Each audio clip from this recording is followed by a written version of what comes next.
This is an interesting one, right? Particularly in the current environment. So, war in Europe, the cost of living crisis, house prices collapsing, recession looming. It all sounds absolutely terrible, right? Like, I mean, the end of the world's here, financial ruins upon us all. And yet, when I take a look in the press, the latest forecast for the IMF's actually growth for the world, growth for Australia. I mean, even the government came out and said it end of last week, growth is forecast for next year. Sure, we're talking 1.5 to 1.8% growth, but growth is the opposite of a recession, right? So good news. So how can you get your share of this growth? If you're kind of thinking you're under a bit of pressure, how can we do it? E-commerce might be a field that you're thinking, hey, I've heard that this is fast growing, currently 9% of comparable sales, forecast to grow to 20% of sales. Excellent, that's where I should put all of my effort. But you can't forget the other 80% of the sales, right? Otherwise your growth's gone like that. It's gonna completely disappear on you, right? And I guess that kind of brings me to the rather boring title of a presentation that I have, Driving Omnichannel Success for Commerce. Because it's not just about your e-commerce, it's not just about your bricks and mortar, it is the whole thing that's sitting here for you, right? So rather than trying to come up with some creative that's going to convince Vlad that he should get out of the Ukraine, rather than trying to fix the recession all on your own, we need to focus on those things that we can control. And what can we control? How well media is planned and laid down in Australia, right? After all, we're supposed to be the engine house. We're supposed to get the economy moving through increase in consumption, through getting more people spending. Hopefully that means that budgets come back because revenues will be up, nobody will be impacted. Sounds great, but obviously, who am I to tell you anything about this? Have I got any credibility at all? Maybe, maybe not. So I'll tell you a little bit about us. You can make up your own mind if I've got any credibility. So we're an independent company based out of the US, been around for about 20 years. You can see we take a long-term partnership view with our clients, so 90% client retention. Now, I'm not trying to claim that we're perfect by any stretch of the imagination, right? Like, to be honest, if it was a crystal ball, I'd be in the Maldives right now with my share portfolio rather than talking to you guys. I mean, Surrey Hills is awesome, but the Maldives does still sound better to me if I'm honest. But clearly, if we were getting it really wrong, we wouldn't have that retention rate, right? So hopefully that gives you a little bit of confidence. What we focus on is marketing, measurement, and optimization. It's our whole bag. It's where our IP is. It's where the whole team's in. Our R&D team is in New York, increasingly through Asia, with relationships with universities who specialize in this field, just making sure that we can stay ahead of it. Now, every model's built bespoke for a client, so it's not like I can say to you, hey, look, this is how it is. This is our black box. We pump data in here, insights spit out of it. Everything's bespoke, so all different types of models, but the easiest way to explain it is it's a mathematical model looking over a whole lot of weeks of your activity. We're trying to work out why you sell what you sell in 1 week, right? So it's pricing data's in there, the weather's in there, the economy's in there, COVID lockdowns are definitely in there, right? Macroeconomic factors, political factors, legislation, scares, maggots in food, all sorts of things have to go into these models, right? But as well, all of your marketing activity. So distribution, pricing, media, earned, paid, and owned, right? And it's that volume that comes from the marketing activity that we take. We take the margin from the client, we take the spend, divide the two, and that's the ROI that we then focus on and try to optimize. Now that basically means I'm walking around and I'm scoring everybody's homework, right? I'm saying, how well are you doing as marketers and as marketing agencies? So clearly, it means external validation, something that I want everybody to believe in. So it's only fair that we get it validated as well, right? If I was gonna do this and not have my own work looked at, you'd be rightly a little suspicious. So we seek it out for ourselves with Forrester. They do the largest one of these waves, what they call the marketing measurement optimization wave. Called us a global leader in that since 2016, consistently all the way through, the only company globally that's been called a leader that whole time. They've done it for the region once, for APAC, called us the only leader in that field. Gartner called us out for a few things. But if that's maybe waffle and talk, Icon, the hackathon there is that ultimate test of can you do what you say you can under a little bit of pressure in a short time frame? Entered it twice, won it twice. So hopefully that gives you a little bit of confidence what we're going through. It's not just my trustworthy little face you need to buy into. Somebody else has taken a look at our work, said, yeah, we can verify what he's saying they're doing is actually what they're doing. So hopefully a little bit of confidence. Now, where are we getting it all from? It's what we call the ROI genome. And it's a big adaptive database because we've been doing this for a long time. There's $500 billion of spend in there, so well over now 500 billion globally, over 20 billion within Australia, thousands of brands, tens of thousands of countries involved in here. And we've got that scale just so that we can try and find generalizable learnings, things that we see time and time again play out. And that's where we publish them out in the genome reports. If you haven't signed up for them, sign up. I think that they're brilliant. But other people use them. The likes of Mr. Richardson use them a bit as well. And it's just trying to help the Australian marketers. It's from work that we've been doing with clients. There's no vested interest in it. It's just things that we're finding that we think is useful. So what did we find out of it that was useful? Well, in shocking news, in order to get some growth out of omnichannel commerce, you actually need to be spending. Now, I'm not going to stand here and say to you, oh, look, in a recession, what you need to do is spend regardless, or in fact, increase your spend during recession. That's the way that you're going to get through this. Clearly, we learned through the pandemic. That's not the way that it works, right? You need to take a look at your category and understand the dynamics. For instance, should, say, Qantas and Flight Centre have kept their spend at the same levels during the pandemic as to what they had beforehand? No, clearly not. That would have been terrible, right? They couldn't sell anything. They would have had terrible results. But then there were other categories where actually it was pretty good, where long-term declines were turned around. Think of, like, say, coffee. Everybody coming into work, having their favorite barista, had their coffee, guy knew or girl knew exactly how you liked it, you're able to pick it up. Suddenly you were scared of going anywhere near that barista, and you're at home, doors locked, windows pulled. At-home coffee consumption, after years of category decline, suddenly came back, right? Voila, magic. And there were loads of other categories that had exactly the same phenomenon. We've seen some clients who didn't bottle it, and let's be honest, bottling it is what it was, kept their spend during that initial lockdown. ROIs went up by 40%. 40, it's crazy, right? And that's, not some magic of, oh, there were more eyeballs on screens. It's definitely a part of it, but also basic demand and supply. Less people wanting to advertise. Prices were awesome. Prices just weren't awesome. Share of voice was awesome. The amount of bonus stock coming out was awesome. So there's these tremendous results that a lot of people missed out on. So spend is the first thing you're going to need to be able to do. If you do need a cut, remember there's a long way from cutting down to zero, but clearly this is the first thing that you need to do to be able to keep spending. Now, if you're worried, but like spending during tough times, or if indeed we do enter a recession, is that going to be bad for me? And the answer to that's no. So we've looked through the genome, back into the US and back into Europe to see last recession we had, what did we see? Was it really hard to do? Think, there's margin pressure, right? You're handing over margin to retailers or to consumers through promotions. Your costs have gone up. Everything's getting compressed. It's really tough. It should be lower profit advertising. Well, actually, 63% of the brands we're measuring saw a higher ROI, including the brands that increased their investment.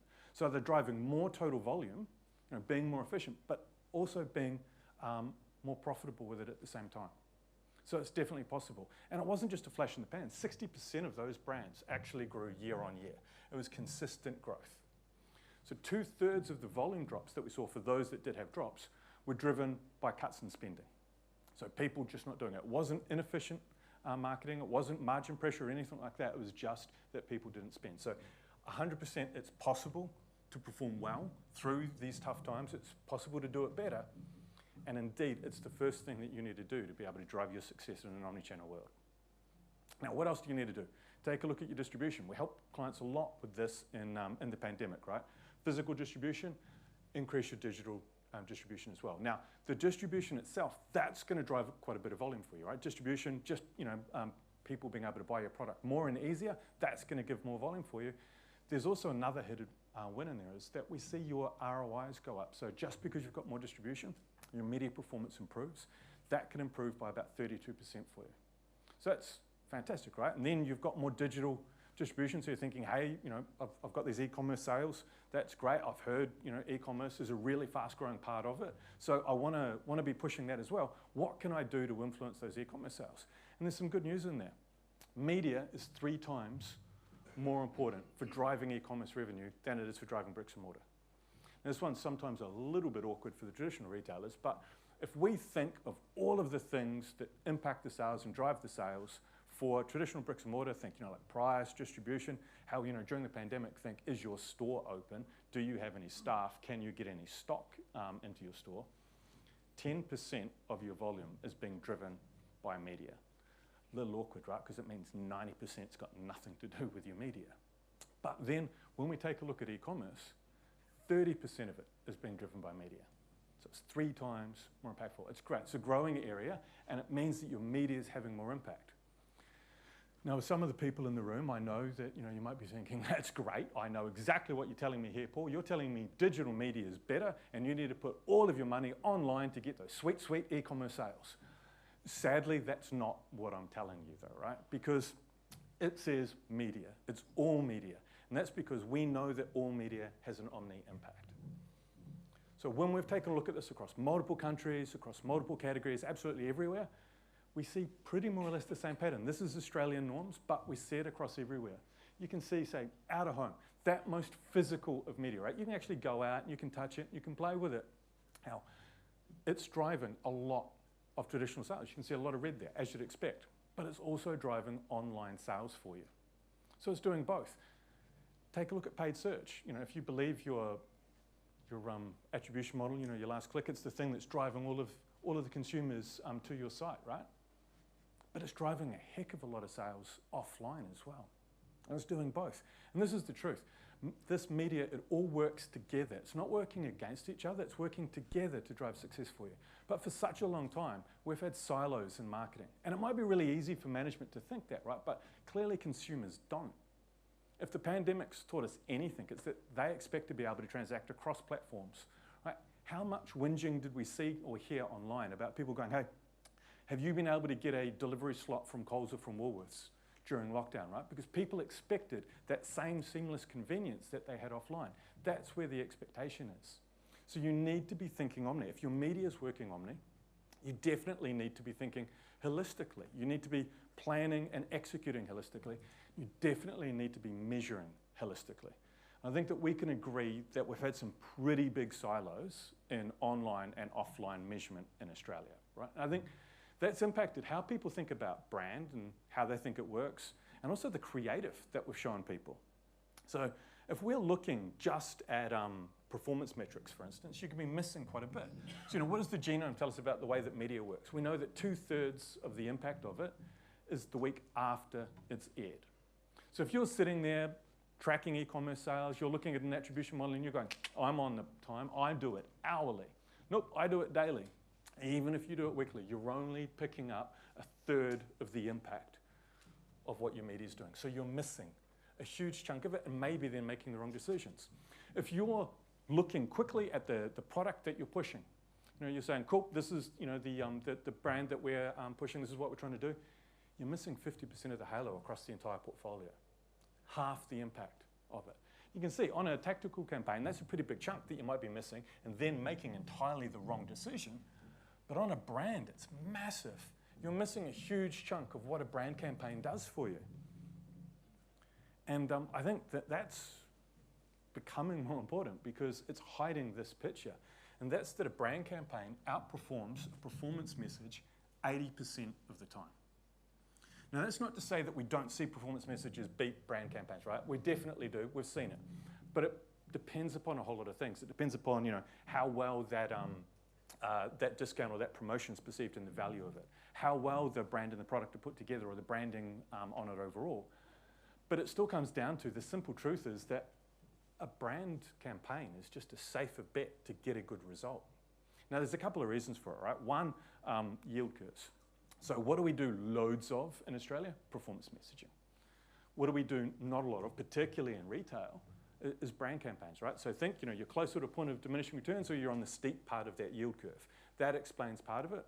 There's, like the way that creative works, like how much residual value does, deals, deals, deals, come on down. Not a whole lot of residual value, right? It's there and it's gone. Versus something that builds that longer term connection. But the bigger one is coming back to that halo point before. We've always used the term BSE in our models, business size exposed. So as you expose more of your business to your communications, you get more bang for buck. So if you get a 10% lift off a small number or a 10% lift off a big number, obviously the math tells you the big number is going to give you a better result, right? That's a real key for you. And it's what's driving better success. And that's before you even get into the time-related benefits of a brand communication. Think of us in any sort of commerce, right? What are we doing? We're doing limited time offers. we're doing price promotions that can only be around for a little bit of time. So you're doing it really spiky, high weights to make people sure that they're aware of it, then you need to pull it off air. So it's inefficient rather than being able to let it run for a long time. Yeah, so it's also sucking up a whole lot of production costs because you're constantly having to do more stuff rather than keeping it in your working media. So you've got that value of it as well. But it's that consistent brand campaign.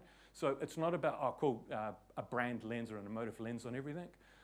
So please, for the love of God, no recession versions of the COVID ad, the long empty road, the haunting piano music. I'm here for you, but this time I'm cheap too. Let's not do that, right, guys? Because those ads didn't work. They were terrible. It's your brand campaign and being consistent with it that's going to work for you. Oh, I will make one point back there. I didn't want to say how much, particularly with what's gone on recently, right? I think there's a lot of danger in telling people an optimum number. The optimum depends upon a lot of things. There's a whole lot of context why. What I did want to point out is where there be dragons. And below 30%, we see bad things. Right, so you need at least 30% share. That's not how much you should have. That should be your bare floor as your minimum, right? Below 30%, bad things will happen to your business. Bad things happens to your performance. The optimum is much higher, but where that optimum is depends upon a lot of things. But it's definitely not 100% either. So we've taken a look at a few of them. People have gone, okay, if I need brand campaigns and everything, should I just make one awesome omni ad, right? It'll do brand and it'll do performance. So we took a look at that. Where these ads have been performance and equity ads, before you ask, that's not decided by me, that was by the agency or by the client, they classified it as that. We took a look at their performance versus when you try to do just performance or just equity, on average, 30% higher ROI. So it's not about trying to make one ad that can do them all. Then we took a look to say, okay, well, does that mean just do brand ads? The answer is no there as well. So when you start looking at multiple creatives and multiple channels within a campaign, an equity ad outperforms the performance ad, as we showed, but then adding some performance and equity together, that's where the win is, right? So it might be, you're building the brand, getting a whole lot of brand awareness, building some new memory structures with video, but you've got search going at the same time, something like that, or display doing it. You can see that's the win. That's where the 95% kicks in. So a bit of both is definitely the win. Just make sure you've got enough equity/brand campaigns within the mix. That's where the win really is.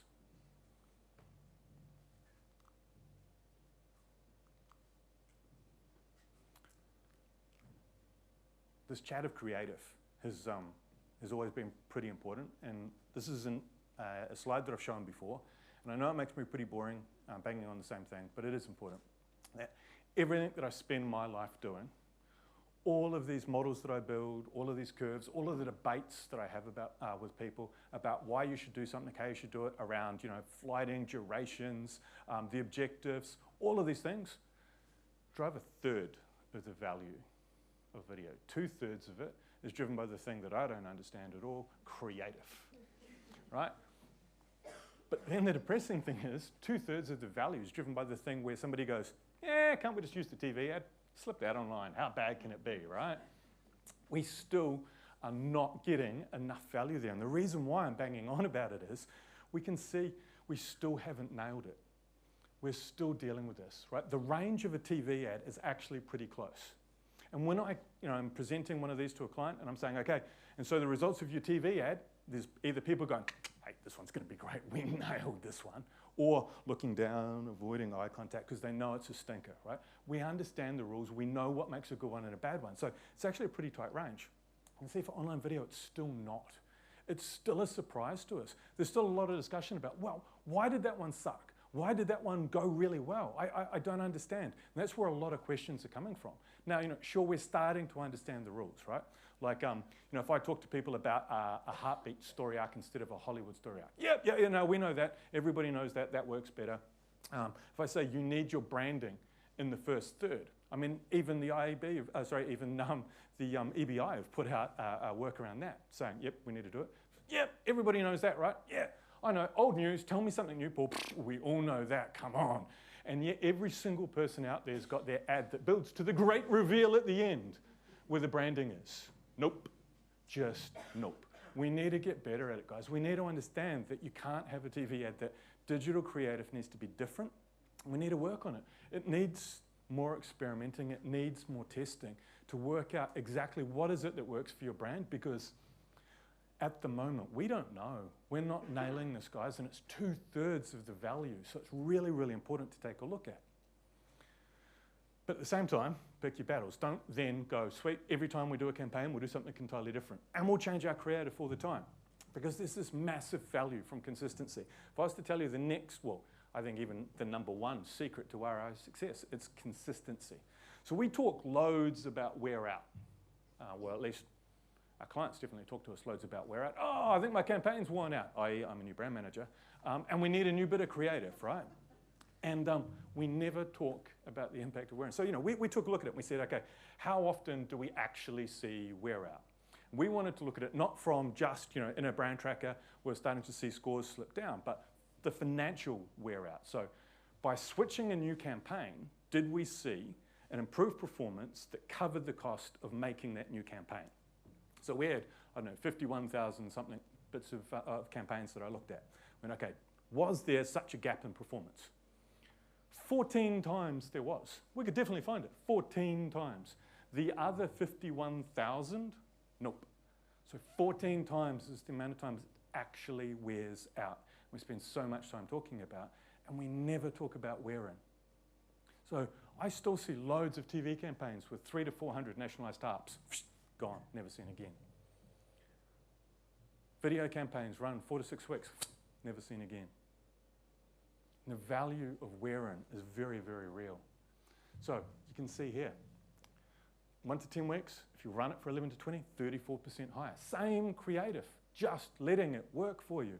20 to 30, you can see it's up to 60% higher. You do all of this hard work, getting people to actually even notice your ad, to start building a memory structure, all of that heavy lifting, and then you take it away rather than hang around to get the gravy, to get that benefit from it. So there's a massive benefit from it. And this has been proven out more and more. We did this as a static test, but the pandemic for us was awesome because suddenly a whole lot of people couldn't go and make new creative. They were like, oh, Paul, it was terrible. We had to use that same campaign again. How bad were the results? Best results you ever had because you actually let the thing wear in for once. Oh, look, this is amazing. It's a huge opportunity for us, guys. So once again, consistency. Consistency is a big thing.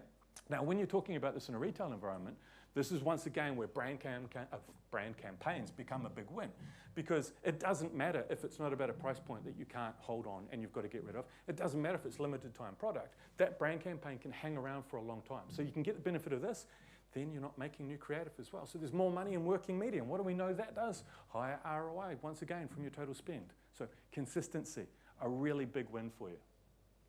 So leveraging Halo, clearly quite important, right? So we've looked at that from, how a brand campaign could drive Halo across your whole business, but there's also the ability to have it from where you place your media. So, we kind of said that it can drive half the value of it, but it in itself can drive ROI up by 10%. I thought a really interesting way to illustrate this was through retail media. I didn't want to show you an Australian retail media one because I don't think that we're necessarily there yet, but there is a great example over in the US, a company you might have heard of, Amazon. Now to the point, a scary stat that I heard, that their media spend is more than all of the newspaper spend in the entire world on Amazon. So they might be doing something right, yeah? Now, when we took a look and said, what is the impact of spending on Amazon for advertisers? For retail media, pretty good negotiators. You'd think that they would screw people down, right? That it'd be very good for Amazon, maybe not so good for you. Actually, it's 20% higher than a brand's average ROI. So it actually does better.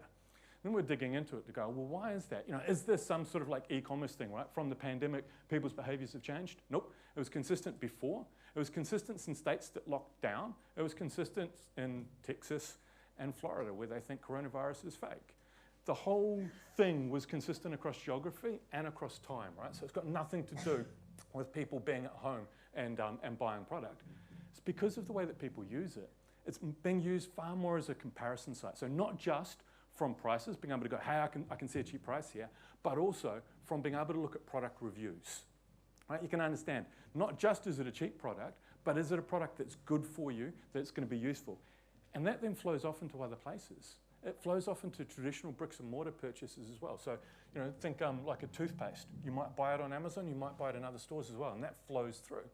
So you can see half the value that you get from spending on Amazon display pays off Amazon onto other sites.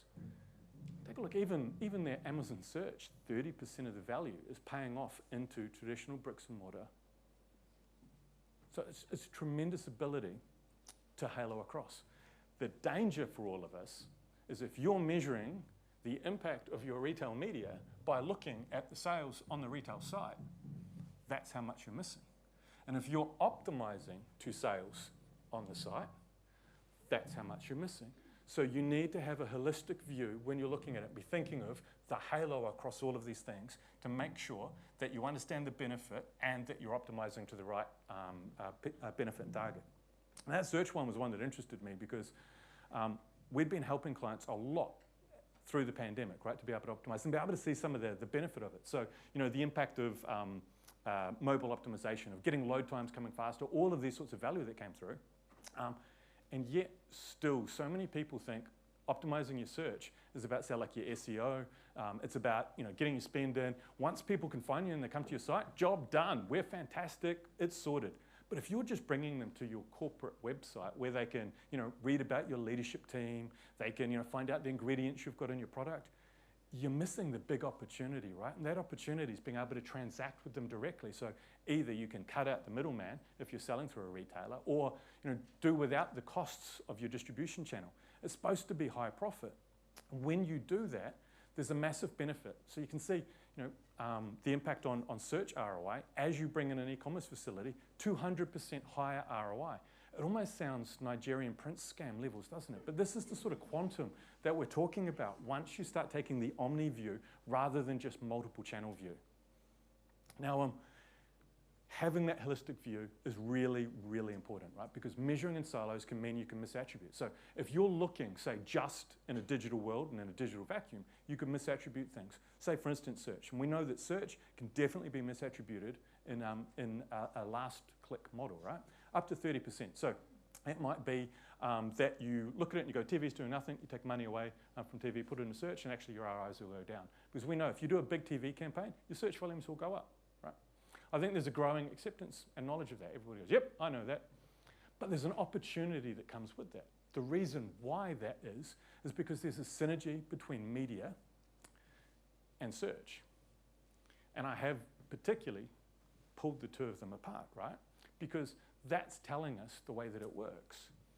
The Dark Lord of penetration himself says that search is not advertising, it's physical availability, right?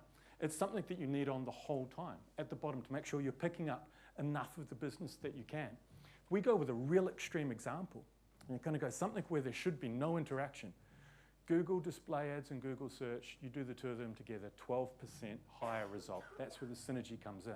Even with that, because of what job search is doing, you want it on all of the time as part of your media because you want to understand the, synergy between things. And it's an important point, right? This is one that's been shared ad nauseum, partly because I think Mark still got it in his mini MBA program. So apologies, but as you add a media channel on average, you see a higher result for two reasons. One, you're more likely to get incremental reach rather than just increased frequency as you move across channels, and the magic of that synergy itself, and that you've built memory structures. Then just before somebody goes into a purchase, you remind them with that either through a display ad, through out of home or something like that, and you get that real time when 1 and 1 is 3. Hopefully now something ingrained in it, but we looked at that from a digital perspective as well, and we saw the same thing. And that's because of this point, right? Well, one, it's helping you with incremental reach, but also different parts of media are doing different jobs for you, right? So as you add another digital channel, we see the same thing. On average, higher ROIs coming through for your campaign. So synergy, important. Halo, important.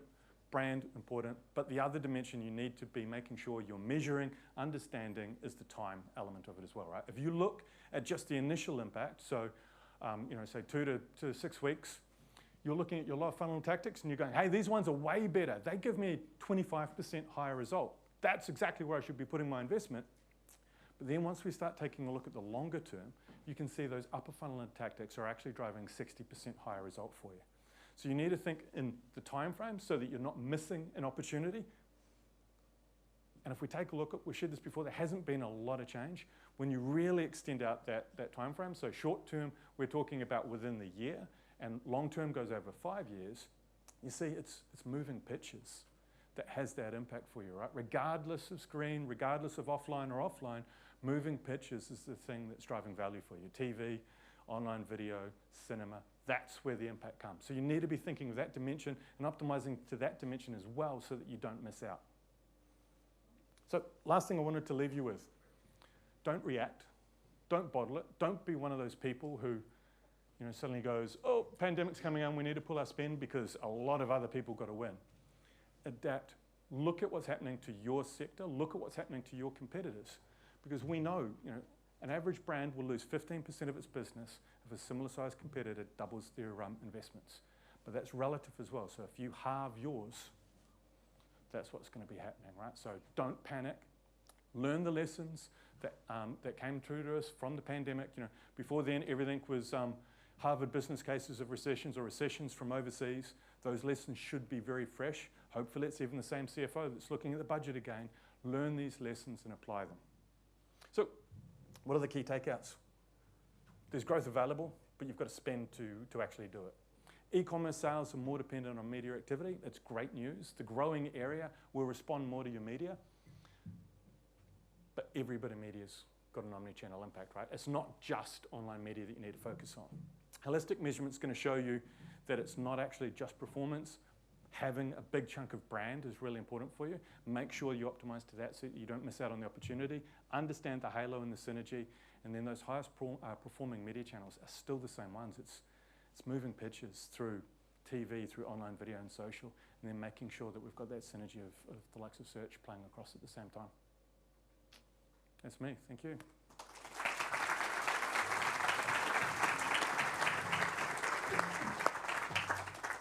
Rach. Yes. Which chair would you like? Wherever. Pick a chair. Yep.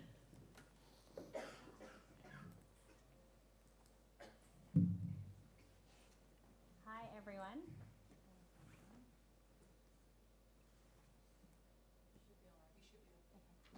Awesome. Hi, everyone. My name is Rachel Powell. I head up Consumer and Market Insights here in Australia for Google. Sorry, so do you want to just Grab one next. You go. yeah, that's There you go. Excellent. So my name's Rachel Powell. I head up our Consumer and Market Insights function here at Google Australia. And I also have the pleasure of being heavily involved with the IAB, particularly my favourite council, which is the Measurement Council, for a number of years. Oh, you're at a slightly geeky event when people are wooing for the Measurement Council. Awesome. Thank you, Paul. Always great to see some of the data, particularly in the current climate when we're dealing with many factors, both from a business point of view and consumers are dealing with in that context as well.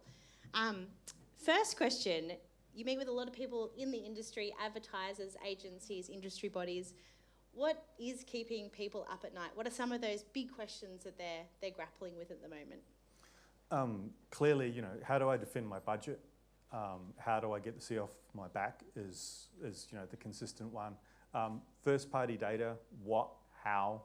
But then, there's so many emerging channels. What do I do in them? How do I do it? And even, hell, they're even asking me, this is how bad a job we're doing it as an industry. What sort of creative should I have on this platform versus that? Would you ask me, the last person, right?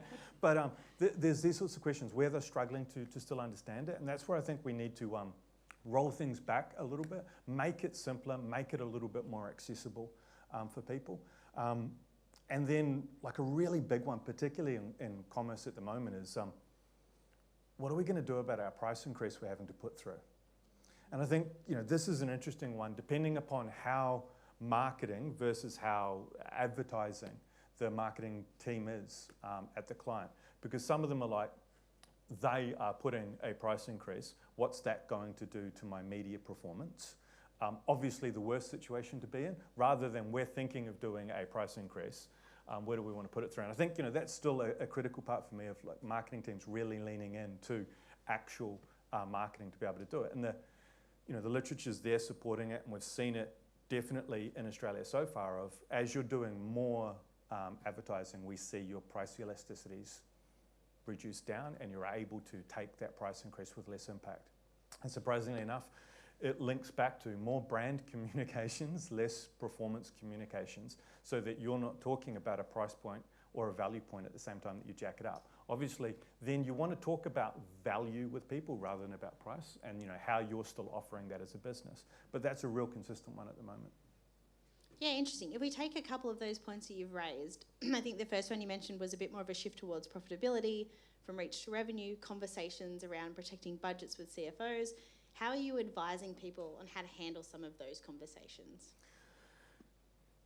Yeah, it's a tricky one, right? I think the great thing is we've just had a few clients where we tried to help them defend budgets at the start of the pandemic, and the CFO went, no, we need to cut costs to make sure that we've got cash on. This is financially prudent. We need to make sure that we're safe going into the unknown. And budgets were cut. And competitors stole a march on them. And now they realize they shouldn't have done that. It's a very fresh learning. The great thing is it's the same CFO because now they can remember just how confident they were on that decision and just how confident that they were that they wouldn't be impacted by it. So I think part of it is bring it back to those learnings of the pandemic. Part of it's making sure that you're speaking the right language, right? So not speaking reach, not speaking awareness, not necessarily even speaking like ROI or profit. Sometimes it's speaking kilos. It's speaking the amount of volume, the amount of apps that are coming through. And interestingly, I think there has been one danger of some people getting a little bit too into ROI at the moment and following that one instead of also going, hang on, there's two sides of those charts. There's the left-hand side and there's the right-hand side, right? There's the efficiency and there's the effectiveness. We're not going to high-five each other if we increase ROI from $2 to $9, but have now only sold 1 unit for the whole year. That would be terrible, right? It'd be bad. So looking at both of them and talking both of them at the same time, I think is important. I think talking yield curves is an important thing. So, having an understanding of where you are on the curve as they cut spend has a bit of an impact because there's an opportunity cost that falls into it. We were talking before about, retailers often being spiky or, the lack of consistency that's there is that if you do cut a campaign and you only do sell like 4 to 10 weeks of it, it's that opportunity cost of the 60% higher ROI that you could have had if you'd been able to keep spending. And I think it's always bringing it back to that, which is probably where time frame comes into it again, of not just talking to them about the impact in this year's budget, but talking about what's going to have to be taken out of next year's budget because we're not spending this year. And I think that can often be a critical game changer. I know, working with a bank here in Australia, we knew that we'd won when the CFO said, okay, we need to make some cuts to the budget, but don't cut TV for home loans because I know that does a big long-term job. That's the win. He knew that the budget in future years was going to be impacted by it. And that's, I think, sometimes the sales job as well, of not just playing in the immediate, but reframing that discussion to a place where you can win more. Because, hopefully your marketing's not just paying off in this year. The sales team are just paying off in this year, but marketing's supposed to be paying off over at least 5 years, right? So reframe the discussion to that part. And then finally, just show the path to success. Hopefully show that you've been doing your due diligence, that you've been improving your performance, the things that you're doing to drive the spend harder, to be able to show why, sure, maybe there'd be a little bit of a cut, but it shouldn't be too drastic because you're going to be driving this much more revenue as a result of it. Yeah, very helpful. I think the second one that you mentioned, Paul, is around first-party data. Yep. Kind of the what, the how. What are the types of conversations you're seeing there? Is there advice or tips or learnings that you're seeing as you work with different clients on how to get the most value out of that, kind of what's working, what's not working? Yeah, it's an interesting one. We've got some clients it's working really well for and some clients where it stinks, which often surprises them. And I think there's a size element to it. You need to go big. Go big or go home would be the catchphrase. Once it gets big enough, it's fluid enough that an algorithm's able to work on it. You can do it programmatically to be able to hit those people, right? If it's a small amount of people that you've got, when you're trying to buy those people on any sort of a platform, they might have already been hit. They might, other people might be bidding for them, so costs can really go up. What we're seeing first-party data work is when it's cheap, because it's not as incremental by any stretch of the imagination. Think about it. These are people who are more likely to know you, have a relationship with you, which is why you've got their data, right? So heavy customers, how much of that volume is actually incremental? A lot less than somebody who you don't know at all, don't have a relationship with. So it's people that you don't have first party that are going to give you the most real growth. So that's still where third party, even if it is more expensive, that's the part where it can be more incremental and drive a greater value. What we know is that second party data hasn't really been paying off for anybody yet. So it's kind of like first and third, and as long as it's big enough that it can be efficient, is the play of what we're seeing. Awesome. If I take a slightly different question now, I won't use the word synergy, I'll use integration. As you think about some of the work that you're doing with modelling techniques and measurement techniques, are you seeing an integration within that of first-party and third-party data, or of even different techniques, so like experimentation versus attribution versus kind of more traditional market mix modelling? Are you seeing people bring things together in different ways as we look at more thoughtful approaches and more holistic approaches to measurement? 100%. So we definitely see integration now. And I think it used to be a lot easier doing experiments pre-pandemic. During the pandemic, it was obviously really hard, right? We always used to go, don't do TV in WA, and that'll be fine. We'll compare it against. You go lockdown state versus not lockdown state. Hang on, there might be something else actually driving the impact here. So we'd been looking at it to go, okay, well, what can we do to still help experiments happen? Because they're fundamentally a really important thing. And it's now using mixed models with experimentation, because that way you can measure and understand a contamination index. You can understand the contamination that's happening. Retail is a great example for it, right? Of the contamination that can happen from weather, the contamination that can happen from supply chain issues, these sorts of things. If you've got an understanding of that from a mixed model, you can use that to help inform an experiment. It can also help you, when you're setting the experiment up in the first place, of where's a good control, where's a good test coming through, because you've got that broken out. But it's definitely helping us be able to do them and I guess overcome some of the historic criticisms of experiments, particularly in Australia, given how you can execute them with geographic problems that are maybe not as big a problem in other countries. From an attribution perspective, the same thing. Still using attribution models, but are just scaled using a mixed model, given that it's a lot harder to be able to bring every channel together now. So kind of having that overlay in there as well. But yeah, I think there's, the great news is there's a lot more acceptance that there's not one ring to rule them all anymore when it comes to these tools, right? That there is development, there are, different silos talking to each other to be able to go, okay, cool. How can we get the best of both together to make it work better for clients? Awesome. I know you mentioned the crystal ball before. It involved a lovely beach and potentially some cocktails. But from a measurement point of view, if we pull that crystal ball out, there's a lot of evolution going on in the measurement space at the moment. What are the types of innovations you're seeing? Where are we shifting towards, say, in the next 5 years, just from a broader kind of measurement concept or developments that you think are worth noting? A few weeks ago, I would have said, more direct APIs pulling data from clients into the models. Maybe not so much now. That might slow down a little bit. I think still a lot of innovation around the data side of things, right? The infrastructure behind most clients is still something that resembles something from DOS in the 1980s, right?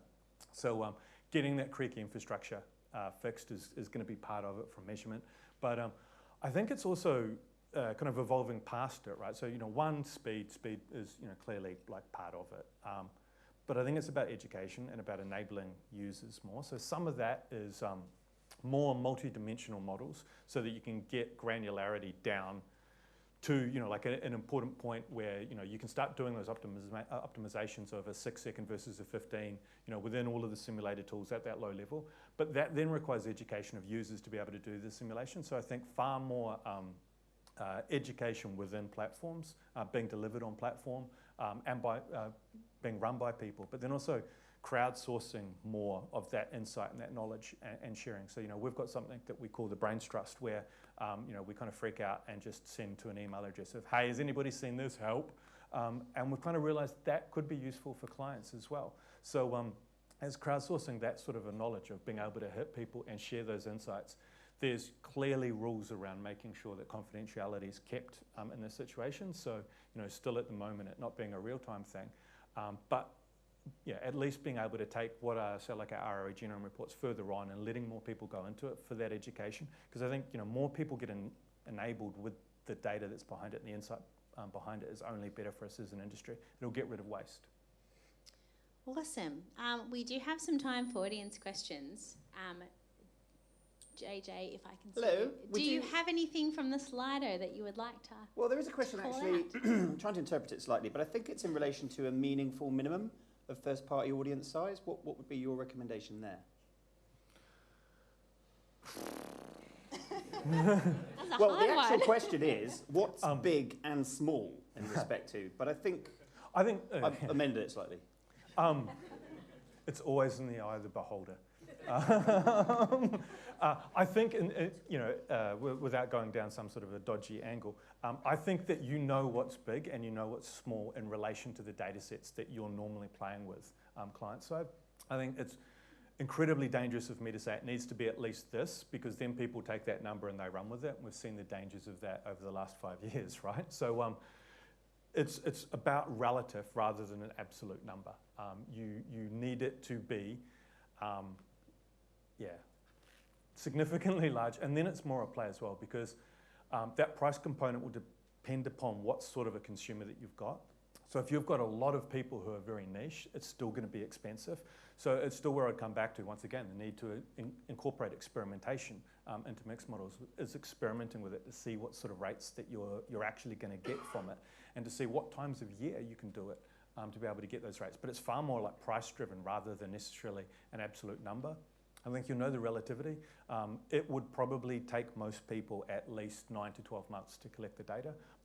Maybe that's another way of looking at it, that the first year of clients trying to use first-party data generally hasn't been successful, and it's after that year of real good drive on being able to do it, of like actual promotions to drive it, competitions, like real incentivized reasons to hand over that data, that it started to actually perform. Thank you. Other questions, either from the room or from entering them into Slido? Oh, is it about the word synergy gap? No, go. Paul, you talked a lot about allowing creative to wear in. Obviously, as an industry, we're very nervous around overexposure of different creative. Yep. How do you get that balance right? Because I'm now worried about frequency caps just going crazy in short-term periods. Yeah, I think it's more like number of weeks that it goes across, right? So I would keep the frequency capping within a week where it is. That seems to be working well. That like 1 to like 1.5 sort of a level. It's more weeks of it. And if you're worried about it, let me give you, like, say, context to it, that you should be worried when it got to like an index score of, say, 20, and I'm just making an index score up, so don't worry about it, and you're currently at 900. So there's this huge amount of worry to go through before you get to where the point is. But at the moment, you're shooting yourself in the foot. So don't worry about the danger of a gun going off by keeping your ad for too long, whilst you're sitting there going bang, bang, bang, bang, bang repeatedly by switching it far too often.